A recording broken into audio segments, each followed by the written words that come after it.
ꯌꯦꯟ ꯑꯃ ꯍꯥꯞꯄꯦ ꯌꯦꯟ ꯑꯃ ꯍꯥꯞꯄꯤꯔꯣ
Hi ma'am, ma'am ngasi video ano bong pudon lakjare.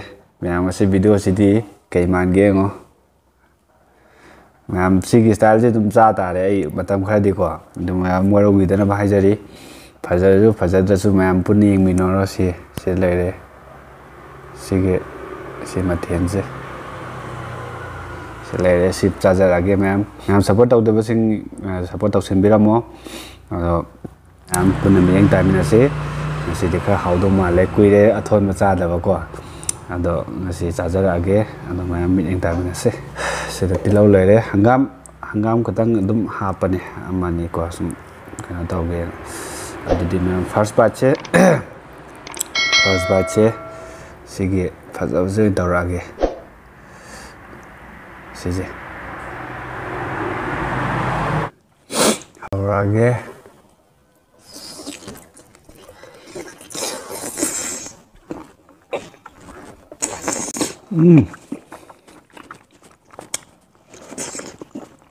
Hả?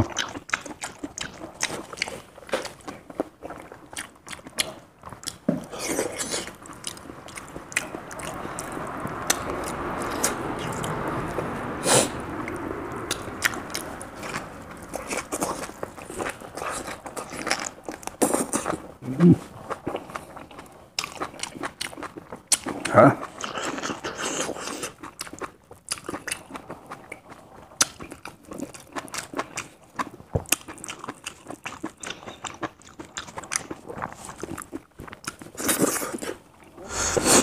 Sakom pasabam tau thara ge sema ngasi mathian je oka yen gane ko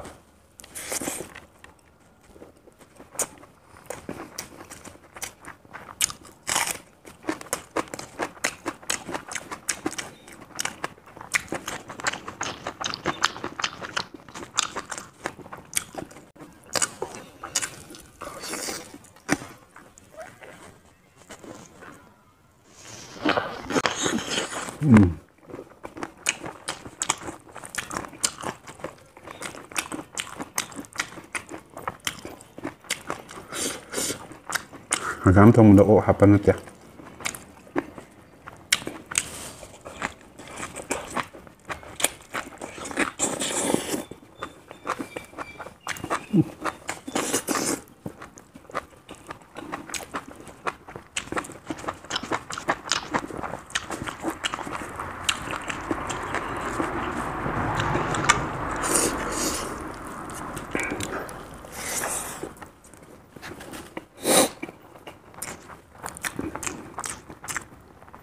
火嘞，好大了。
好诶，啱啲蛋都到咗，煙嘅屋啊，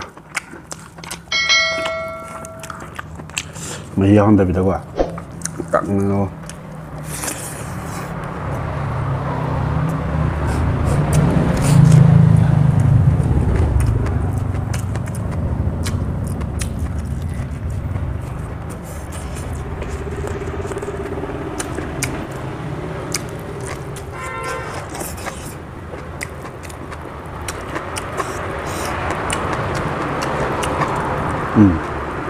好啦，咱们再来一个，好来呀。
这分量这样子的。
Cay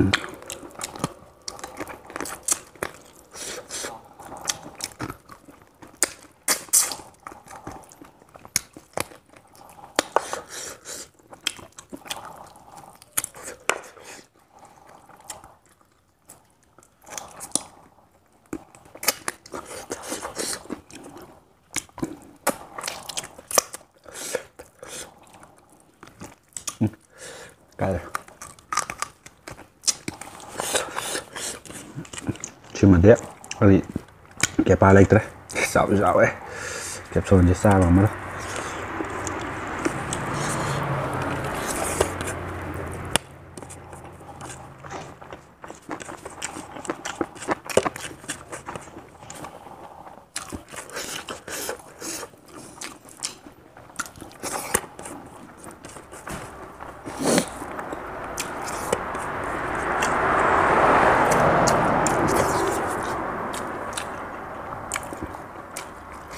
Cảm ơn.